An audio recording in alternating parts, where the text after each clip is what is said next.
मुख्यमंत्री ने देहरा विधानसभा को दी बड़ी सौगात। मिनिस्टिवालय में खोला मुख्यमंत्री कार्यालय। देहरा पहुंचने पर मुख्यमंत्री का हुआ जोरदार स्वागत। विधायक कमलेश ठाकुर के साथ देहरा पहुंचे मुख्यमंत्री। कांगड़ा से चुनकर कमलेश ठाकुर जी आई है, तो निश्चित तौर पर देहरा जो 15 कंस्टिट्यूंसी में थोड़ा सा पीछे रह गया था, उसके विकास में हमने धीरे धीरे प्रयास कर रहे हैं और हम इसमें धीरे धीरे आगे बढ़े हैं।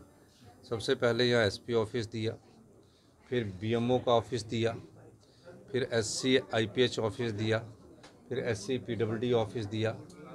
ये सारे ऑफिस हमने एससी इलेक्ट्रिसिटी बोर्ड दिया। ये सारे ऑफिस यहाँ खोल दिए गए हैं और इनमें पोस्टें भी सेंक्शन कर दी गई हैं। और अभी जू के लिए पानी के लिए 5-4.5 करोड़ रुपया स्वीकृत किया। पोंग डैम ऑस्टिस की जो बात थी उसका कार्य जो 40-50 साल से जिनको बेचारे घरों में नहीं रह रहे हैं, जिनको सरकारी जगह पर रह रहे थे लेकिन बोनाफाइड सर्टिफिकेट बनाने में भी दिक्कत आ रही थी, उनके केस को सेटल करने की हमारी सरकार प्रयास कर रही है। और देहरा 3 विधानसभा क्षेत्रों को सिंचित करता है, जैसे कि ज्वालामुखी है, जसमा प्रागपुर है। तो हर जगह पुलिस की चौकी दी, डीएसपी ऑफिस डाडा सिब्बा दिया, ज्वालामुखी में दिया, एक्शन ऑफिस ज्वालामुखी ज्वालाजी दिया। तो ये सारे ऑफिस इसलिए दिए गए कि बड़ा ज़िला होने के बाद, ज़िले तो कई है, बड़ा ज़िला होने के बाद इन क्षेत्रों का जो विकास पिछले कुछ समय से रुका हुआ था उसको आगे बढ़ाया जाए। अब एक डिस्ट्रिक्ट में 15 ज़िले हैं और एक डिस्ट्रिक्ट में 3 ज़िले हैं, एक में 4 ज़िले, एक में 5 ज़िले हैं। जो फंड का एलोकेशंस होता है, उस फंड के एलोकेशंस में जिला वाइज जब एलोकेशंस करते तो उसमें थोड़ी बहुत कहीं कमी रह जाती है। लेकिन देहरा को एक हमने इकाई स्थापित कर यहाँ फंड का प्रभाव भी हम कर रहे हैं। और मेरा ये मानना है कि आने वाले समय में देहरा को टूरिज़्म की दृष्टि से हम विकसित करने जा रहे हैं। देहरा में और पोंग में जहाँ पानी होगा वहाँ शिकारा भी चलाएंगे, हाउस बोट्स भी चलाएंगे, जेट स्की भी चलाएंगे और क्रूज़ भी चलाएंगे पूरे कांगड़ा क्षेत्र में। क्योंकि मैंने पहले कहा था कि कांगड़ा को टूरिज़्म कैपिटल के रूप में हम विकसित कर रहे हैं, इस दिशा में भी हम काम कर रहे हैं। और देहरा में जल्दी ही एक अच्छा सा होटल भी हम यहाँ बनाने जा रहे हैं, जिसके लिए अधिक से अधिक हम पैसा स्वीकृत करने की कोशिश करेंगे। और जो भी देहरा के विकास में हो सकेगा, पिछले दिनों में देहरा गडकरी जी से मिला था, तो नैनीताल से रानीताल से लेकर ये मुबारकपुर तक 4 लेन की बात की थी, उसकी कंसल्टेंसी उन्होंने अपॉइंट कर दी थी। पिछली बार भी मेरी उनसे बात हुई थी। और देहरा में जो पुल है, अभी मैंने ज्वाली में एक 66 करोड़ रुपए का पुल का भी स्वीकृति दी है।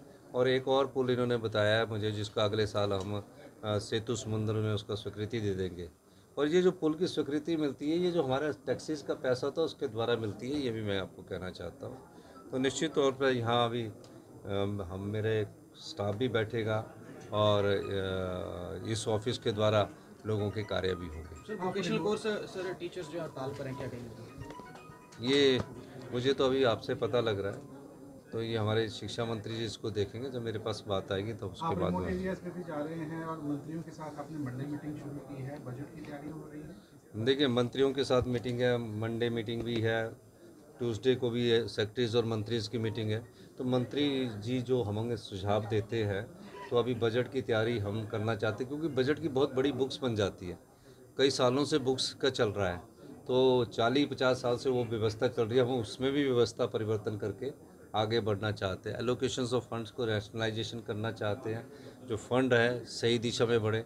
और जो इनकम्प्लीट्स बिल्डिंग है पूरे स्टेट में, किसी का 70% काम हो गया, किसी का 80% काम हो गया, लेकिन चल कब से रही है? 10 साल से। कॉस्ट एस्केलेशन उसकी 10 साल से। इन सब को स्टडी कर रहे हैं और मूलभूत परिवर्तन हम सब दिशा में कर रहे हैं। हमने अभी एक्साइज में मूलभूत परिवर्तन कर दिया है, बिजली में भी हम परिवर्तन करने जा रहे हैं, पीडब्ल्यूडी में भी हम मूलभूत परिवर्तन कर रहे हैं। सब जगह मूलभूत परिवर्तन कर रहे हैं, क्योंकि व्यवस्था परिवर्तन से ही आत्मनिर्भर हिमाचल की ओर बढ़ा जाएगा। तो जो इन्वेस्टमेंट हमारी ड्रेन होती है, इन्वेस्टमेंट ड्रेन का मतलब है कि हम सब्सिडीज़ दे देते हैं लोगों, इंडस्ट्रीज़ को भी देते हैं, लोगों को भी देते हैं, और लेकिन क्वालिटी नहीं देते। मतलब हमने बिजली का एक लाइट का बल्ब तो लगा दिया, लेकिन उसकी क्वालिटी लाइट की अच्छी नहीं दी। हेल्थ इंस्टीट्यूशन तो खोल दिया, लेकिन हेल्थ की इंस्टीट्यूशन की क्वालिटी अच्छी नहीं है। एजुकेशन भी हम कॉलेज खोल देते हैं, लेकिन वहाँ टीचर उपलब्ध नहीं है। तो एजुकेशन की क्वालिटी भी अच्छी होनी चाहिए। आज गुणात्मक शिक्षा में 21वें स्थान पर पहुँच गए हैं।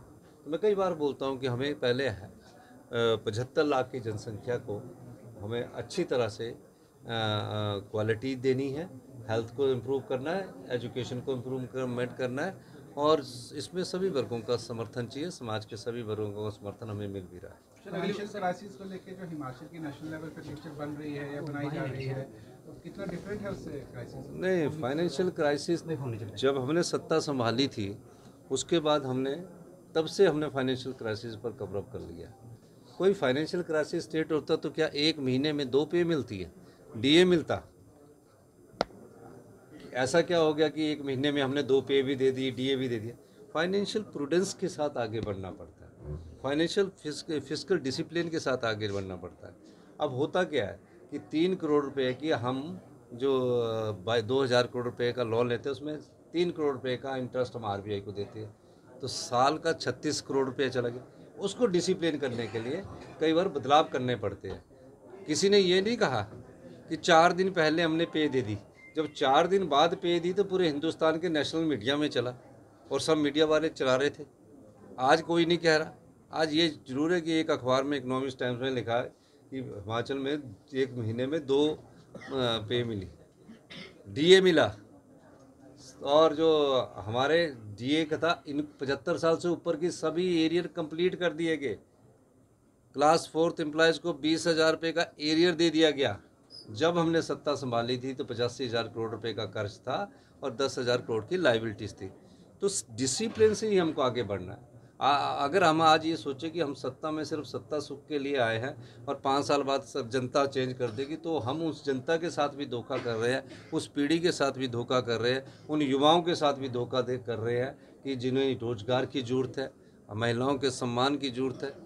अगर हम उसमें बदलाव करते हैं तो उसमें कुछ कड़े फैसले लेने पड़ते हैं। कड़े फैसलों का स्वाद हमेशा मीठा होता है, और ये आत्मनिर्भर हिमाचल में की तरफ हम बढ़े हैं। और 27 में मैंने आपको कहा है कि हम आत्मनिर्भर हिमाचल बनेगा और 2032 में समृद्धशाली और अमीर राज्य बनेगा। ठीक है, कई बार फैसलों से तकलीफ होती है, मंत्रिमंडल के सदस्यों में होती है, हमारे विधायकों में भी होती है कि ये कई फैसले कड़वे ले लिए, लेकिन जनता और समाज के हित में जब फैसले लिए जाते हैं तब इस प्रकार के सोच रखनी पड़ती है कि विरोध और आपसी विवाद होता है, लेकिन अच्छे के लिए हो तो उस चीज़ में कोई फर्क नहीं पड़ता। जसवंत प्राप्त को एसडीएम